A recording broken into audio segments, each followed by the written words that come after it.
Good morning. I've been doing some work off camera because I don't know, it wouldn't have been that interesting, but I want to at least explain what I've done so far before I go forward. I had what I did, and I'll show you in a minute.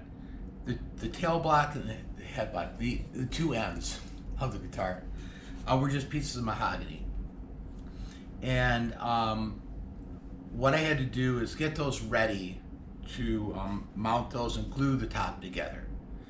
I guess without showing it to you, I can't explain very well. So let me do that. So I have this in the form, and the first thing I did was, this is the tail block. This is where the neck is going to fasten to. This is I guess the head block. So first thing I had to do, did a little work to make this fit right. A couple of ends were a little long. Did that. I actually used some of my forms here to kind of make sure it was all in place.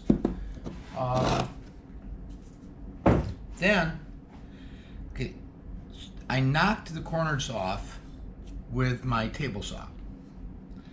And just to get that point out of the way, I shortened them a little bit. I obviously need a new blade, that's really dull. The other thing I had to do was to round these off slightly to match the curve so that I get a good glue joint. And I didn't video that, but I did take a picture and I'll show you.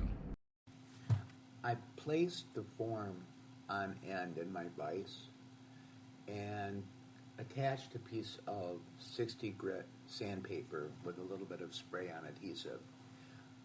I then sanded the side of the block to match the radius of the form there, so that when I glued it in, it will seal well. And here I am gluing on the tail block in that same area. I also did the same kind of technique with these to get them to fit better. I put sandpaper on the part that I was working on and sanded it down to where it was nice and level. Took some pencil marks on it just to make sure. So these should be in much better shape, even though the cork isn't sticking to this particular one. So what I'm going to be doing today is getting a lot of exercise. This is a sanding disc, a radiused sanding disc.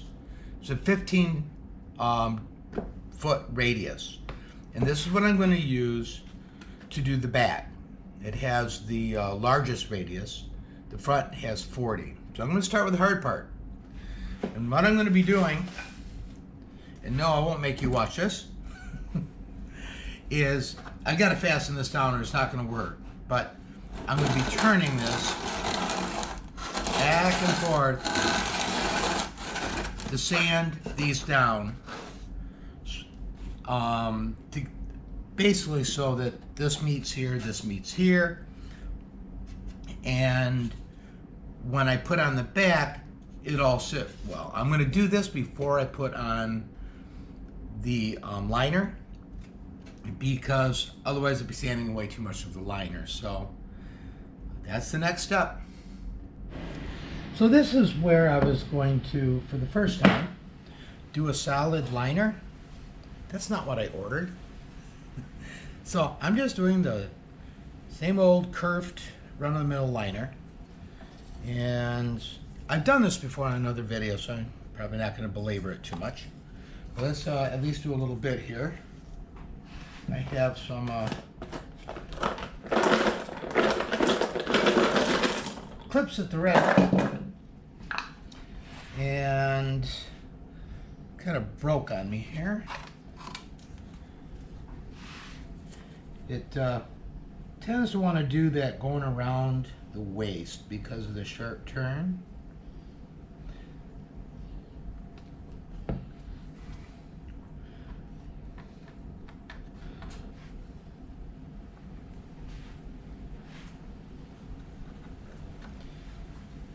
what I'm going to do is make this a little higher. Whoops.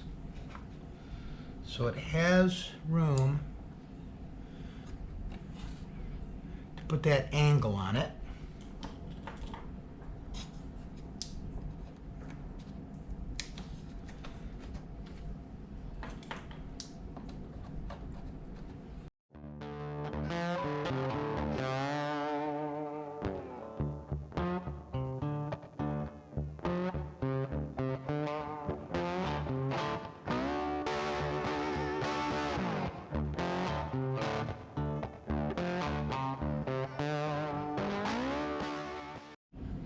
All right, so I've put the liners on, and then I took them back to the radius dishes to sand them down so that the angle comes down flush with the sides. And that is all I have to do to these for a while. So I'm going to be redirecting my attention to the back and the top. And so one of those two will be the next video. Thanks for showing up. Bye.